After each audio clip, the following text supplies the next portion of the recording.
दोस्तों नमस्कार। डॉक्टर संजय लोंढे। ये हमारा 8वां वीडियो है मानसिक तनाव प्रबंधन पे।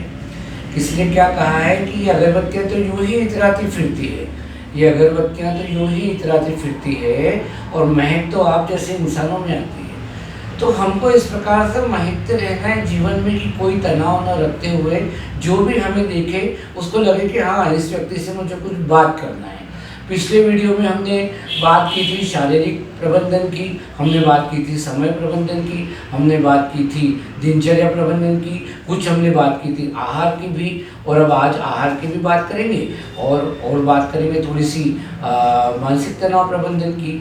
तो आपके कुछ भी प्रश्न हो तो आप मुझे कमेंट में ज़रूर भेजिए। एक कहानी मुझे याद आ रही है इस समय। एक राजा थे, राजा ने 2 कैदियों को किसी कारण से पकड़ा और उनको फांसी की सज़ा दे दी।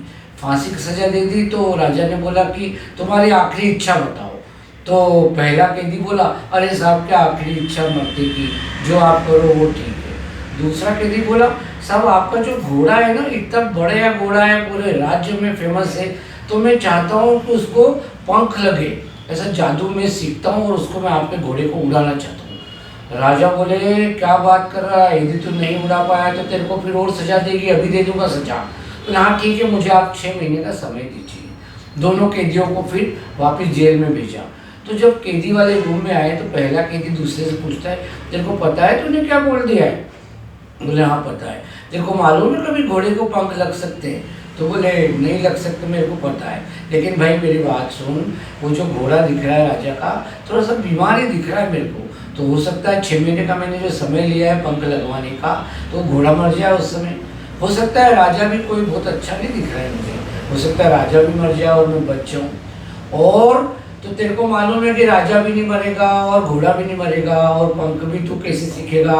मैं सीखता हूँ कहीं जादू से, लेकिन हो सकता है नहीं सीख पाया, और तो कल्पना तो कर सकता हूँ ना। और यदि नहीं भी वो जादू से घोड़ा उड़ पाया तो फिर तेरे से तो मैं 6 महीने ज़्यादा ही जीऊँगा। तो मरते मरते भी उसने आशा नहीं छोड़ी और उसने सोचा चलो 6 महीने में और कुछ काम कर जाएंगे। तो सभी लोगों से मेरा निवेदन है कि कुछ अच्छा अपने को सोचना, कभी भी आशा नहीं छोड़ना। जो जीवन में आशा छोड़ देता है वो सबसे नीचे की ओर पहुंच जाता है। तो पिछली बार हमने जो बात की थी आहार की, तो उसमें मैंने खास तौर पे आपको ये बताया था कि आहार जो है वो सूर्य के चक्र के साथ में उसको जोड़ना चाहिए। सुबह 10 बजे, शाम को 7 बजे ये आहार का समय होना चाहिए। आपके आहार की क्वालिटी, क्वांटिटी वो भी फिक्स होना चाहिए, लगभग जो आप रोज़ खाते हो उसी प्रकार का होना चाहिए। और मिताहार का उपयोग करना चाहिए। जो योग से जुड़े हैं उनको तो पता है मिताहार क्या होता है, लेकिन मिताहार मतलब आधा पेट खाना खाना, आधा पेट खाना, आधा पेट जो है अपना खाली छोड़ना पानी के लिए, क्योंकि हम बाद में पिएंगे 1/4। तो आधा हमने खाना खाया, 1/4 हमने पानी के लिए और 1/4 जो है वो हवा के लिए छोड़ना। जब हम पूरा पेट भर लेते हैं, आपने कभी वॉशिंग मशीन देखी है, उसके अंदर कपड़े डालते हैं तो अंदर जो वाइब्रेटर होता है वो यूँ भी घूमता है, यूँ भी घूमता है, यूँ भी घूमता है, कपड़े की ऐसी एक लुगदी जैसी बन जाती है। तो हमारे पेट में थोड़ी जगह तो रहे ताकि वो पेट में मांसपेशियाँ उसको घुमा घुमा के उसमें से कुछ निकालने की कोशिश करें। तो इसलिए आधा पेट आप खाना खाइए, 1/4 आप छोड़िए पानी के लिए और 1/4 आप छोड़िए हवा के लिए। अब जो डाइट होती है उसमें क्या क्या खाना है, पिछली बार हमने बात की थी। आपकी डाइट में कार्बोहाइड्रेट चाहिए। कार्बोहाइड्रेट इन्हें ऊर्जा देता है हमको। कार्बोहाइड्रेट करीब 60 ग्राम प्रतिदिन प्योर कार्बोहाइड्रेट ये रहता है। शक्कर वाले जिसमें ग्लूकोज रहता है ऐसे वाले पदार्थों में 60 ग्राम प्योर चाहिए। उसके बाद हमको प्रोटीन चाहिए। प्रोटीन हमारे शरीर की मरम्मत करता है, हमारे शरीर का डेवलपमेंट करता है, हमारे शरीर की ग्रोथ करता है। तो वो प्रोटीन हमारे शरीर को आकार प्रकार देता है। ये रहता है सब प्रकार की दालों में, सोयाबीन में, इस प्रकार में, जो नॉनवेज खाते हैं उसमें।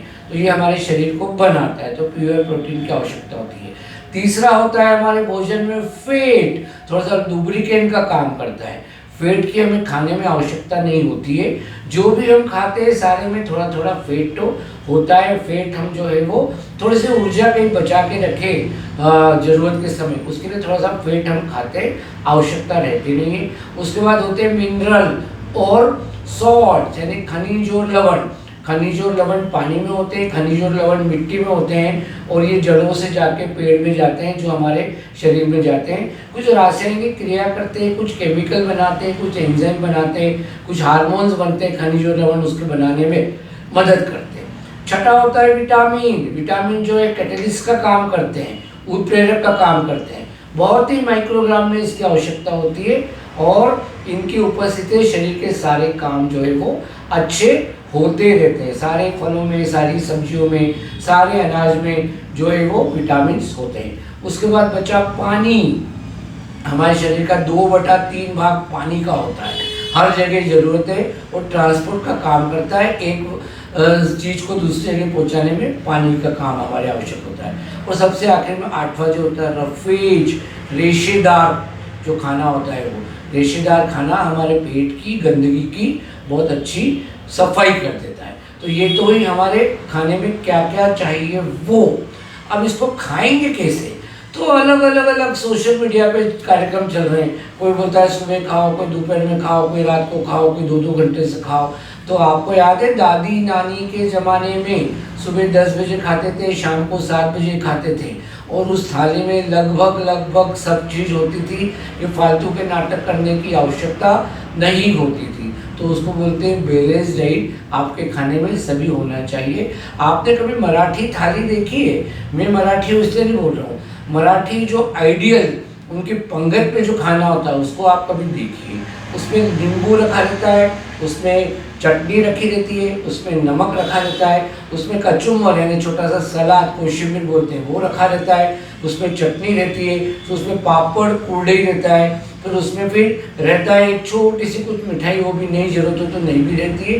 दाल चावल होता है, उसमें बाकायदा घी बहुत डालते हैं, रोटी रहती है, सब्जी खास तौर पे हरी सब्जी होती है, मेथी या पालक की, इस प्रकार की वो सब्जियां बनती है, और एक कढ़ी भी रहती है थोड़ी सी। तो ये हो गया आपका आइडियल डाइट। उस डाइट पे सारी चीज़ें जो आपको शरीर के लिए उपयोगी है वो आ जाती है। तो हमको बहुत ज़्यादा सोच विचार नहीं करना है। एक बैलेंस डाइट 2 बार समय हमारे समय के अनुसार खाना है। रात को 7-8 बजे के बाद कुछ नहीं खाना है। सुबह का खाना पहले 9-10 बजे बाद आरंभ करना चाहिए। तो ये सामान्य बातें हैं जो आहार से संबंधित है। अब केवल इन पंक्तियों से मैं अपनी बात समाप्त करता हूँ कि केचिया क्या काटेंगी पर हमारे, ये केचिया क्या काटेंगी पर हमारे, हम परों से नहीं हौसलों से उड़ते हैं। हौसला रखिए, जीवन में आगे बढ़ेंगे। बहुत बहुत धन्यवाद।